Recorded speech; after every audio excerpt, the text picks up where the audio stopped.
Hi, Gordon here with week 46 of 2012, A Year with Mya-Moe Unscripted.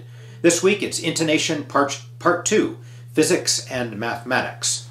So the question is, how do we get the right intonation on the instrument and why are things the way they are? Well, I think it all starts with, we've got to talk about the scale length, which is that distance from the nut to the saddle, only not exactly. We'll talk about that in a second. If you want to know your exact theoretical scale length, nut to the 12th fret times 2. In this case, a tenor, 8.5 inches exactly. It's a 17-inch scale length tenor. The saddle is actually 5/64 of an inch further away from the fretboard, and I'll talk about why and where we came up with that in a second. The intonation starts with the frets being in exactly the right spots. And I won't, you can find the equation online. There's an equation for, based on the scale length, where are the fret slots. They need to be cut very precisely. Ours are done with a fixture that's been laser cut, so it's a very accurate method of doing it. There are other accurate methods as well. Nothing wrong with hand cutting as long as they're put in accurately. If the frets are not accurate, you might see intonation problems where it's off from one fret to another. Relatively unusual, but I have seen it. So I talked about the bridge placement and it not being exactly at the theoretical scale length. Well, why is that? The reason is string stretch. So we have to account for that. When we play this open string, open A, open E, there's no string stretch involved. But as soon as we go to fret it, I'm going to the 12th fret here on the E string, there's quite a bit of string stretch. More string stretch, the higher the action is. So we have to account for that. If we put the bridge at exactly the scale length point, so 8.5 inches from the nut to the 12th fret, 8.5 inches there, if we put it there, then as we stretch the string, it would run sharp. Just as when you see a musician bend the note on the fretboard. I can run every note sharp just by bending. So we need to move the bridge away from the fretboard in order to account for the string stretch. The string stretch causes the string to run sharp, the note to run sharp. Moving the bridge away causes it to run flat. If we put it in exactly the right spot, those two cancel each other out.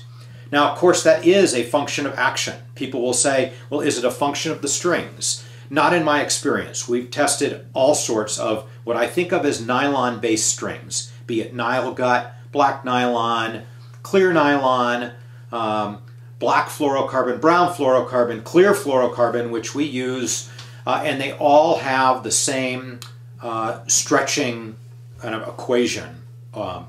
So we don't have to change the intonation or change the saddle and bridge depending upon the strings. But if you set the action too high, there will be more string stretch, and you do have to account for that. So we set our action all at a predetermined space. You can move it a little bit, and you won't see that in the intonation. We set our action at 80 thousandths of an inch, approximately, at that 12th fret. And again, we can go down to 70, we can go up to 90, and we're okay. But on less expensive instruments, you often see very high action.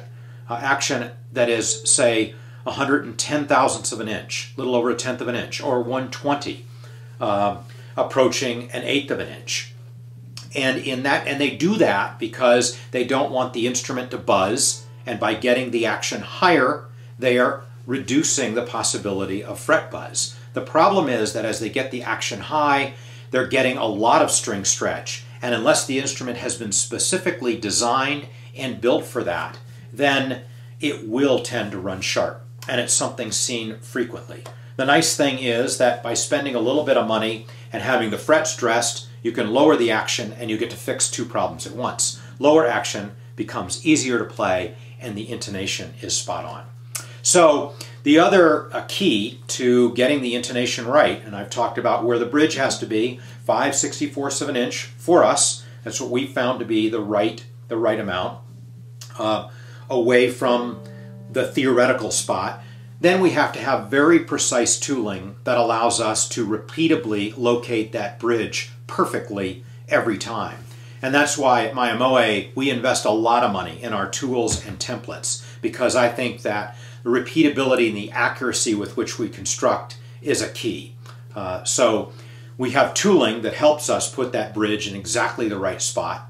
And the last point I'll make is that there is a little room to adjust things. And that room is in that saddle right there, the piece of bone that comes out of the bridge. That saddle is 3/32 of an inch thick. And we put the break point, the peak of that saddle, we put right in the middle of the saddle when we build it. And that's part of our precision and the repeatability. But if something were off, then somebody wanted, let's say, much higher action, can't do much lower than where we're at. But anyway, it gives us a little bit of room where we can move that break point, moving the actual scale length slightly, and thus adjusting the intonation. Anyway, I hope that answers the questions on intonation, and we'll see you next week. Bye-bye.